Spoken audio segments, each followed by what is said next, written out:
તો હવે નજર કરીશું મહત્વના સમાચારો પર। સમાચારોમાં સૌપ્રથમ વાત કરીએ રાજકોટ જિલ્લાની, તો રાજકોટ જિલ્લાના ધોરાજી ખાતે નાફેડ દ્વારા ટેકાના ભાવે મગફળી ખરીદીની પ્રક્રિયા ચાલી રહી છે, પરંતુ અચાનક મજૂરોની અછત સર્જાતા ખેડૂતો મુશ્કેલીમાં મુકાયા છે। મગફળી ખરીદી કેન્દ્ર પર કામ કરતા પ્રાંતીય મજૂરોના બે જૂથો વચ્ચે ઘર્ષણ થયું હતું, જેમાં કેટલાક મજૂરોને ઈજા પણ પહોંચી છે, તેમજ આ મામલે પોલીસ કાર્યવાહી હાથ ધરાઈ છે। ત્યારે આ ઘટના પછી ખરીદી પ્રક્રિયા ધીમી પડી ગઈ છે, જેના કારણે ખેડૂતોને કડકડતી ઠંડીમાં રાત વિતાવવાનો વારો આવ્યો છે। મગફળી લઈને આવનાર ખેડૂતોની 2 થી 3 કિલોમીટર લાંબી લાઈન જોવા મળી હતી, તેમજ 35 કલાકથી વધુ સમય સુધી ખેડૂતો કતારમાં ઊભા રહ્યા હતા। કલાકો સુધી ખરીદી ન થતા ખેડૂતોમાં રોષ જોવા મળ્યો।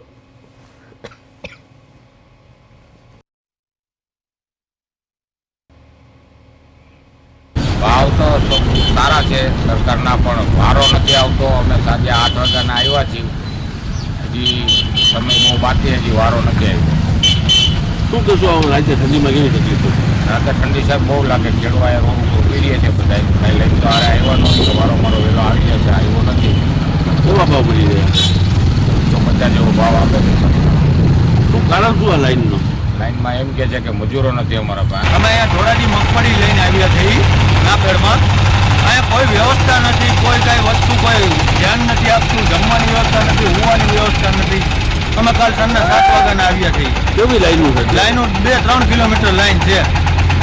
શું કહેશો કેવી હેરાનગતિ? હેરાનગતિ બહુ છે। હવે જલ્દી અમારા વારા લઈ લે, અમારી મગફળી તોરાજે એ અમારી માંગ છે। ગઈકાલે રાત્રે બિહાર અને ઉત્તર પ્રદેશ એમ બે મજૂરના ભાગ હતા। એક ગોડાઉનમાં માલ ઉતારવાના મજૂરો અને એક અહીંયા માલ ભરવાના મજૂર, એમ બે ભાગ હતા। એ મજૂરો રાત્રે લડ્યા હતા, એના કારણે અમુક મજૂરો ઘાયલ થઈ ગયા છે, એમને હોસ્પિટલમાં દાખલ કર્યા છે, અને આવું બધું પોલીસનું દવાખાનાની બધી પ્રક્રિયા ચાલે છે।